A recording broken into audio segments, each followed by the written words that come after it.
नमस्कार दोस्तों, आज हम वर्ग के बारे में पढ़ते हैं। वर्ग वर्ग क्या होती है?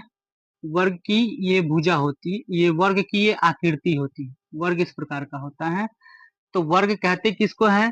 तो वर्ग जिसकी चारों भुजा आपस में बराबर होती है उसे हम वर्ग कहते हैं, तथा जिसका प्रत्येक कोण समकोण बनाता है वह वर्ग कहलाता है। समकोण मतलब कि 90 डिग्री का कोण बनाता है, प्रत्येक 90 डिग्री का कोण बनाता है। तो वर्ग पर आधारित जितने भी प्रश्न होंगे उनको बनाने के लिए कुछ फॉर्मूला होता है, तो हम उसे भी बताते हैं आपको। जैसे पहला हो जाता है क्या? वर्ग का क्षेत्रफल।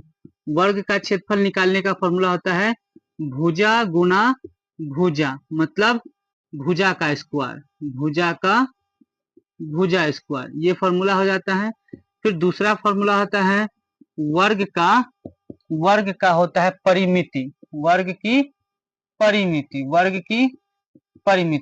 अब वर्ग की परिमिति मतलब ये जो वर्ग है इसके चारों तरफ ये जो भुजा है इसका कह रहा है निकालने का। तो वर्ग का परिमिति होता है क्या? 4 गुना भुजा। ये होता है वर्ग का परिमिति, 4 गुना भुजा। एक प्रश्न और होता है वर्ग वर्ग का विकर्ण, तो वर्ग का विकर्ण का फॉर्मूला होता है √2 गुना भुजा, √2 गुना भुजा।